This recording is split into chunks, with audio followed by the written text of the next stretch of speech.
History shows us how this concept of us versus them has been deliberately exploited by those in power. Leaders and empires have long used division to control people, keeping them suspicious of one another rather than questioning authority.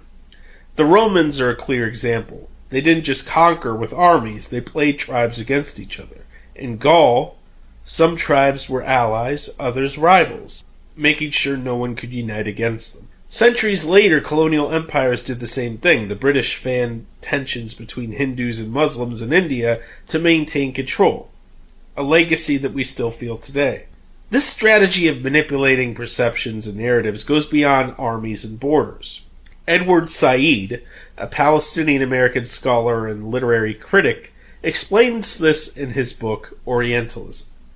Said analyzed how Europe constructed the idea of the Orient, a term used historically by Europeans to describe regions of Asia, North Africa, and the Middle East. According to Said, Europe didn't just study the Orient, they created it as a concept.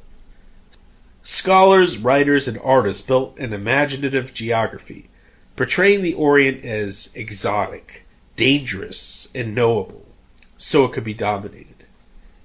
It was a story, not reality, reinforced over centuries by literature, religion, and culture. And I remember he mentioned also like how, it relates to like the tendency, like the human brain, like how to conceptualize.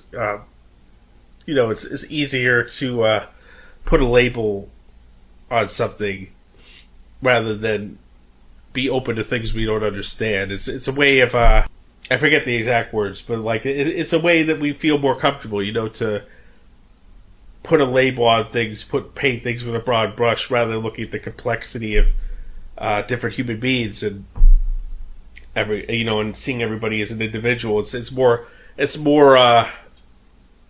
sometimes our biases are kind of a comfort zone, even if they're harmful to other people. Like it's a comfort zone to just kind of group people. European powers used the same tactics in Africa during the scramble for Africa, drawing borders that split ethnic groups and lump rivals together, fueling conflicts that persist today.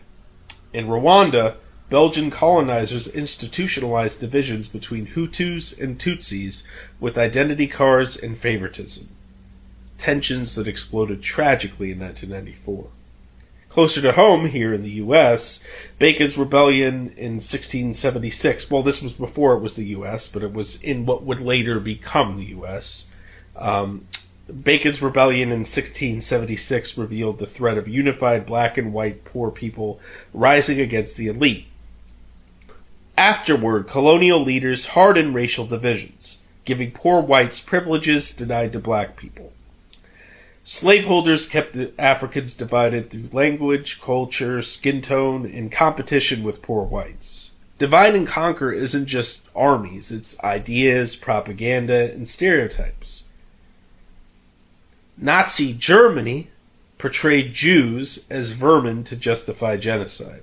In the U.S., caricatures like the Sambo and the Mammy reinforced slavery and segregation. Colonial and contemporary media have often portrayed Middle Eastern people as violent or backward, fueling fear and xenophobia. The goal is always the same: divide people, keep them suspicious, and maintain control. Jason Stanley, in his book How Fascism Works, shows this same pattern in authoritarian movements. They defied a mythical, pure people and cast outsiders as threats.